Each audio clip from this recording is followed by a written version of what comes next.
រឿងទេពធីតាកុលាបស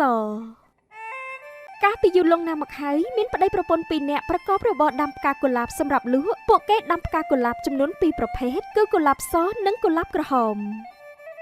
បងម៉ណែនេះជាប្រាក់ដែលយើងបានមកពីការលក់ផ្កាកុលាបណាបងអូហូបងពិតជាសប្បាយចិត្តខ្លាំងណាស់ព្រោះប្រាក់កាក់ដែលយើងរកបានសុទ្ធតែជាកម្លាំងញើសឈាមរបស់យើងទាំងពីរនាក់មែនហើយនៅពេលដែលយើងមានលុយច្រើនជាងនេះយើងនឹងសង់ផ្ទះដ៏ធំមួយសម្រាប់គ្រួសាររបស់យើងទាំងពីរអ្នកប្តីប្រពន្ធខិតខំថែរក្សាផ្កាកុលាបទាំង2000នេះមិនឲ្យខូចខាតឡើយលុះធ្វើការធ្ងន់ទៅ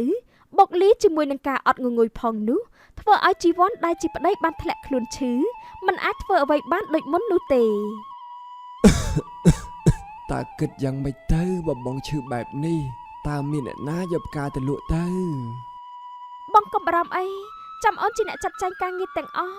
បងសម្រាប់សិនចុះលំបាកអូនហើយបងពិតជាមិនចង់ឲ្យអូនធ្វើការលើសកម្លាំងនោះទេដូច្នេះអូនត្រូវមើលថែសុខភាពផងណាចាទុកចិត្តលើអូនចុះរាល់កិច្ចការទាំងប៉ុន្មានលីកាជាអ្នករ៉ាប់រងធ្វើជំនួសស្វាមីនាងទាំងអស់ដែលហត់នឿយអស់កម្លាំងខ្លាំងពេកនាងក៏បានសម្រាកនៅក្រោមដើមឈើមួយដើមក្បែរសួនផ្កានោះ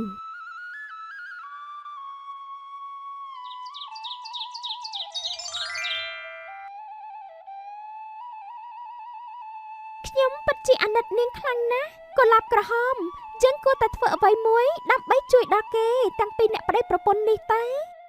មេណាយអញ្ចឹងយើងគួរតែជួយសម្រាលកិច្ចការខ្លះដល់ពួកគេថាហើយទេពធីតាទាំងពីរបានចែកភារកិច្ចគ្នា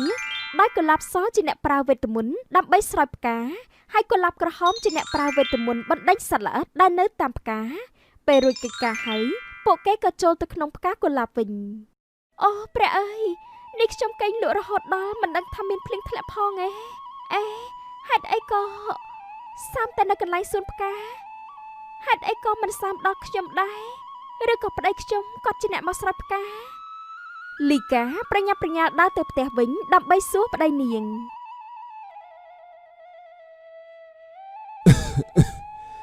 អូនមកវិញហើយមែនទេថ្ងៃនេះដូចជាលឿនជាងរាល់ដងមិនមែនបងជាអ្នកស្រោចផ្កាទេមែនទេអូនថាមកសួរបងព្រោះមុននឹងអូនបានកេងលក់ហើយពេលដែលភ្ញាក់ឡើងវិញឃើញផ្កាមានអ្នកស្រោចរួចទៅហើយអូនប្រហែលជាហត់ពេកហើយបានជាច្រឡំថាបងទៅស្រោចទឹកផ្កាបែបនេះបងមិនមានកម្លាំងទៅធ្វើនោះទេតែអូនមិនបានច្រឡំពិតមែនអូនថាក្រោកពីគេងវិញទៅស្រោចបានហើយឆាប់ទៅងូតទឹកហើយទៅសម្រាកទៅបងមិនចង់ឃើញអូនឈឺម្នាក់ទៀតទេ